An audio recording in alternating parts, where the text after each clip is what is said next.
Hello, my name is Randy Olivani. I'm the lead of the security team here at Canyon Aeronautics. So just wanted to make a quick video about implementing a security program roadmap due to some recent events that happened. So there's been a lot of reported cyber attacks to organizations within the same industry, aka military contractors, just like Canyon Aeronautics is.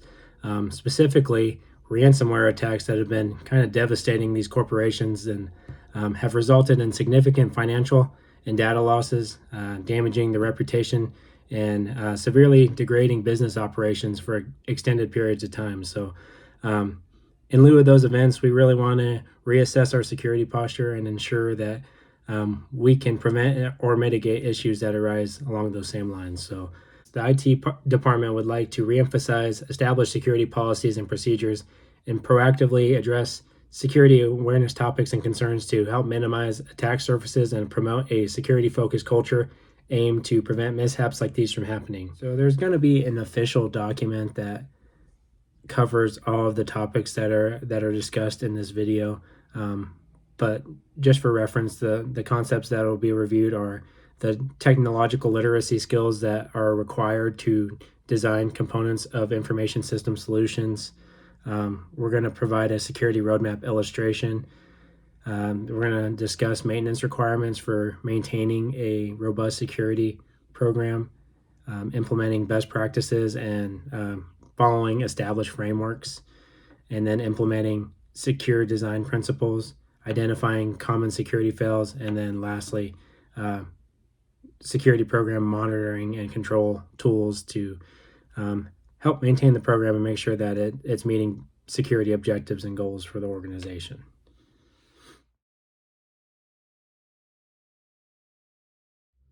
So moving on to the security program roadmap example, we created one specifically for the topics that are discussed in this video. It's a 7-step process, starting with assess. So basically, we would like to reassess the organization's security posture due to recent ransomware attacks and lack of awareness. We, as stated, this can lead to damaged reputation and loss of profits. The goal is to take a more proactive security approach versus reactive. So the thought process is that regular risk assessments need to be required so that we can stay on top of the threat landscape and constantly reevaluate new and emerging threats that may affect our organization and implement security measures to prevent or mitigate damages as a result. So the security program roadmap gives you an overview of exactly what we're trying to accomplish here and the steps that we're taking to do that. It's kind of a 2-part system as displayed. At the bottom there, we kind of have a timeline as far as when we want to start and then what the ultimate goal is and what we're trying to accomplish in various portions.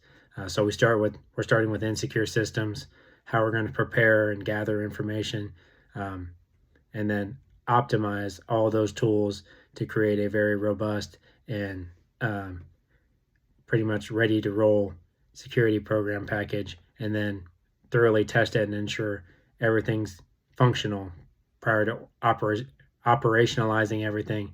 And then once it's operationalized, we're going to gain data and metrics so that we can reassess, monitor, and reevaluate periodically and suggest improvements and continue to make the security program better.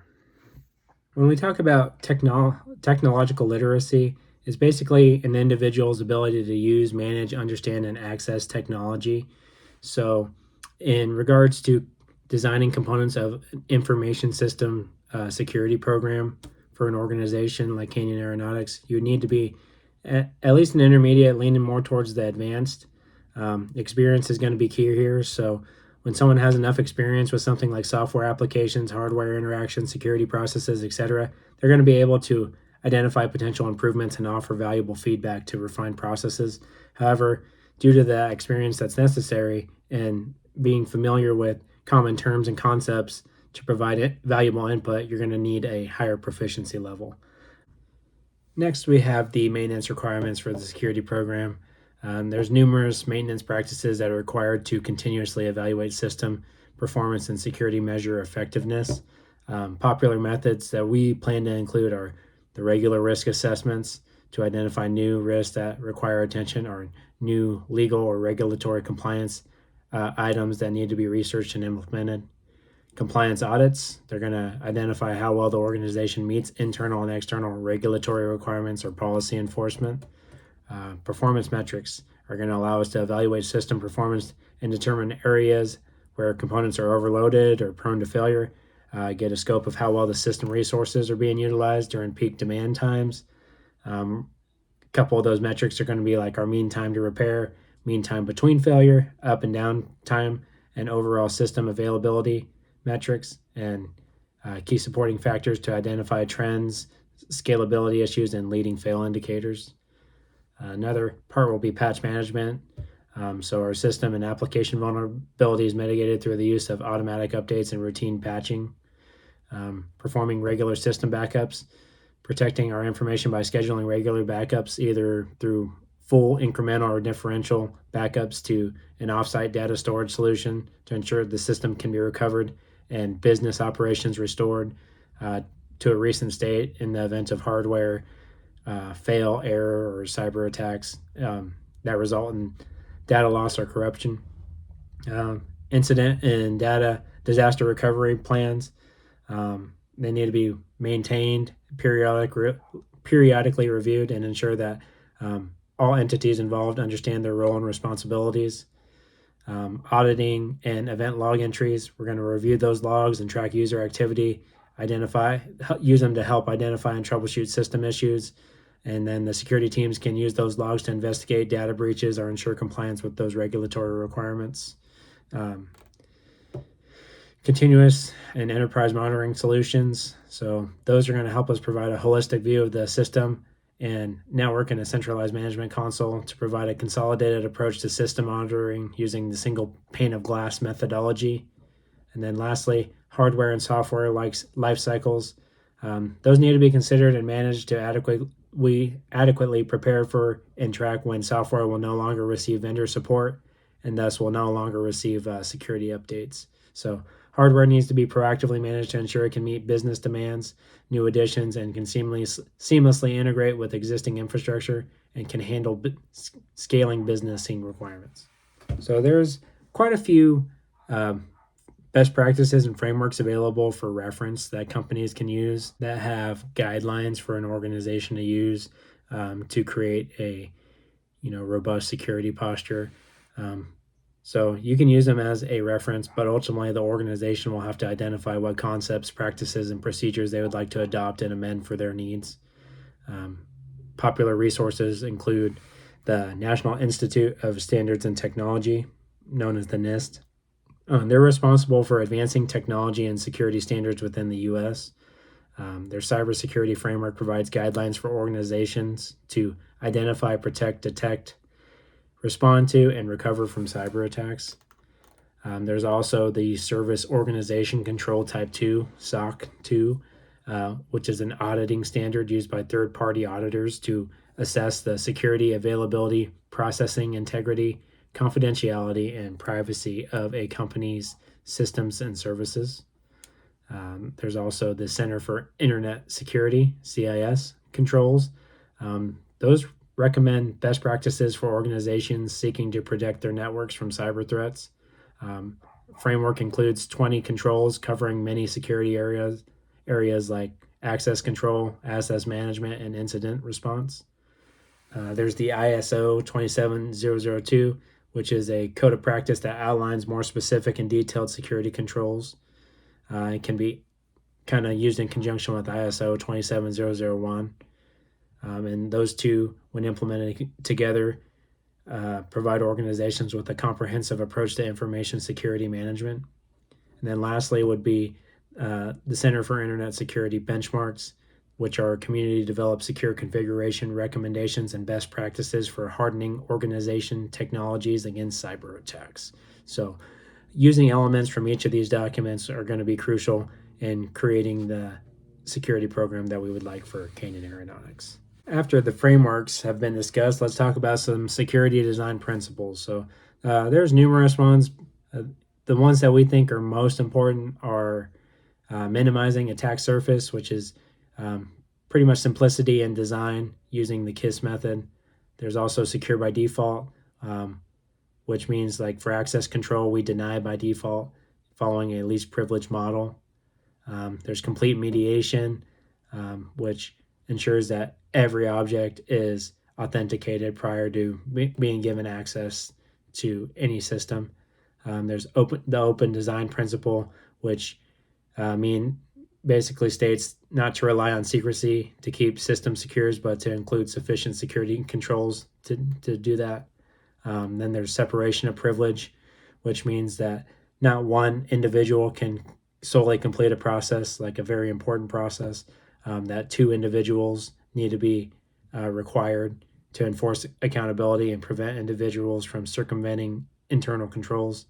And then there's the concept of least privilege, which means pretty much only giving people enough access to systems to perform their job function and for the shortest duration possible. So making sure they have a valid need to know and justified reason to access sensitive information, and that they don't have any additional privileges that aren't required of their job, their role within the company. Then there's least common mechanism, which minimizes subsystems shared between and relied upon mutually distrusting users. And then defense in depth, which is pretty much a layered security approach, meaning that multiple security controls should be in place so that if one countermeasure fails, that there's another countermeasure to take its place and prevent further penetration into the system. So also included in the provided document is common security failures. So many security failures arise from human interactions and inherent system vulnerabilities that result from unhardened IT systems that include default configurations. But other common security failures and their associated security design principles that were violated include things like unauthorized access, which can be attributed to lack of complete mediation, least privilege, and least common mechanism. Data breaches can be attributed to lack of defense in depth, least privilege, open design, secure by default, and separation of privilege. Phishing would be defense in depth, secure by default. For more, just please go ahead and read over the document. It documents a lot of the common security failures, what the security design principle was violated, and for those reasons, we're including countermeasures specifically designed to prevent those types of failures from happening again. So the last part of this process is going to be describing the steps that we need to take to monitor and control the structure of the security program. So we're going to do this in a number of ways as well, starting with assessing security goals and objectives and outline accomplishments per program area. So how well did we meet our objectives? We're going to organize some quarterly meetings with the department heads to continuously reevaluate the threat landscape and review emerging trends. During that time, we're also going to conduct those threat assessments for guidance and to give us more metrics. And using those metrics, we're going to perform analysis on our security controls, policies, processes, and procedures to identify security as well as compliance failures for internal and external regulations. And then we're going to create remediation plans for failures that we identify. We're going to continue to create a security-oriented culture within the organization that holds employees accountable for using sound security practices and ensure that we have executive leadership's support on all those aspects. Next, we're going to conduct regular security awareness and training sessions to keep personnel informed on established security procedures as well as emerging threats that require attention.